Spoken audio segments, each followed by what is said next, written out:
In the resplendent dawn of ancient Egypt, the Nile flowed with both life and mystery. Its waters reflected the golden rays of Ra, illuminating the grandeur of a civilization built upon its fertile banks. Villages bustled with activity, from farmers harvesting grain to artisans carving intricate designs on stone tablets. Towering temples reached skyward, adorned with colorful hieroglyphs that sang praises to the gods and told tales of Egypt's divine destiny. Amidst this thriving tapestry stood Neferu, a young scribe with a mind as sharp as the ibis quill he wielded. Neferu's heart was restless, however, for he felt that his destiny was more than transcribing the words of others. Every evening, as the Nile shimmered with the fiery hues of the setting sun, he would retreat to a quiet grove near the riverbank, dreaming of the mysteries that the sands of time hid from mortal eyes. Tales of the great Sphinx whispering secrets to those who dared to listen, and legends of chambers deep beneath the pyramids, filled with treasures that could alter the very fabric of existence, fueled his imagination. One fateful evening, a storyteller named Mian arrived at Neferu's village. Known throughout the land as the keeper of lost tales, Meron carried with him the wisdom of countless lands and epochs. Crowds gathered as he began to weave his story beneath the canopy of stars. He spoke of the Heart of Ra, a mystical artifact hidden within the forbidden chamber beneath the Great Pyramid of Giza. According to legend, the Heart of Ra held the god's divine wisdom and was believed to be capable of guiding Egypt to untold prosperity or devastating ruin, depending on who wielded it.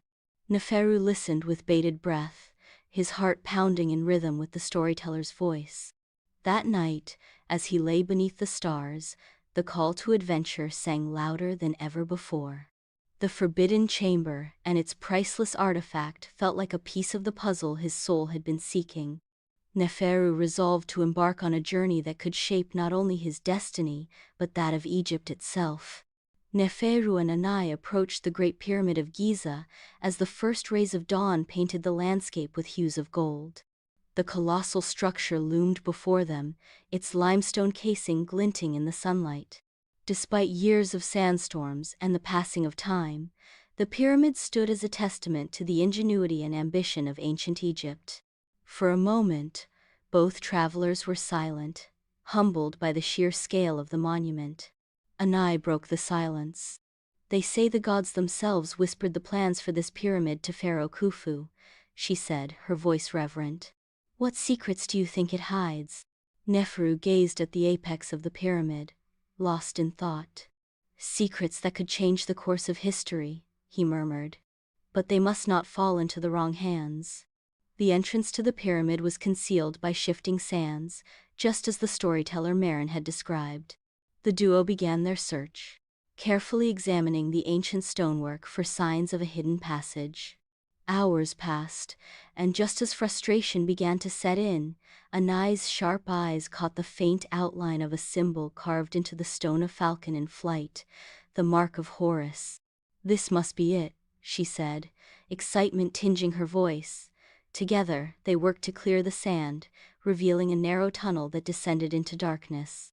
As they stepped inside, the air grew cool and heavy with the scent of earth and stone. The flickering light of their torches cast eerie shadows on the walls, which were adorned with faded hieroglyphs. Neferu paused to study the inscriptions, running his fingers over the ancient carvings. "These glyphs speak of trials," he said, his brow furrowing. "Only those who are pure of heart and mind may proceed. The unworthy will face consequences." "Let's hope we're worthy," Anai replied with a nervous laugh. The tunnel led to a series of chambers, each more daunting than the last. The first chamber was a vast hall filled with towering statues of deities. At its center stood a pedestal bearing a riddle inscribed in hieroglyphs. Neferu read aloud, "To claim the wisdom of Ra, you must first honor Ma. Balance the scales, and the path shall be revealed." On either side of the pedestal were a set of scales and a collection of small objects, feathers, stones, and golden figurines. The challenge was clear. They had to balance the scales perfectly, a task that required not only precision but an understanding of symbolic weight. Neferu and Anai worked together, discussing the significance of each object. The feather represents truth, Neferu mused. It must weigh less than all else. After careful deliberation, they placed a feather on one side of the scales and a combination of objects on the other. To their relief, the scales balanced, and a hidden door slid open with a low rumble.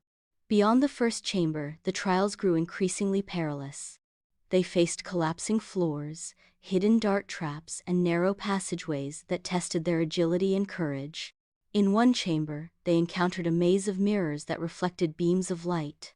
Neferu deciphered the inscriptions that guided them to align the mirrors, illuminating a path forward. As they delved deeper into the pyramid, a sense of unease began to grow.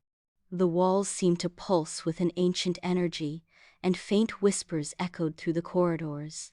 "It's as if the pyramid is alive," Anai said, her voice barely above a whisper. Neferu nodded. "The gods are watching us. We must tread carefully." Finally, they reached the chamber of Ra. The room was unlike anything they had seen before, circular space with walls that shimmered like liquid gold. At its center floated the heart of Ra, a radiant orb that seemed to contain the very essence of the sun. Its light bathed the room in warmth, filling them with a sense of awe and reverence. But before they could approach, the spectral figure of an ancient priest materialized before them. His eyes glowed with an otherworldly light as he spoke. "You have passed the trials of Ma'a," he said, his voice echoing like thunder. "But the final test remains. Only those who seek the heart of Ra for noble purposes may claim it. Speak your truth, and the gods shall judge your worth." Neferu stepped forward, his voice steady despite the weight of the moment. "I seek wisdom, not for myself, but to guide our people to prosperity and peace. The heart of Ra belongs to all of Egypt, not to a single soul." The priest turned to Anai, who hesitated for a moment before speaking. "I seek to protect it," she said. "The artifact's power is immense, and it must not be used for selfish or destructive purposes. I vow to guard it with my life." The priest studied them for a moment that felt like an eternity. Finally he nodded. "Your hearts are pure, and your intentions are just. The heart of Ra is yours."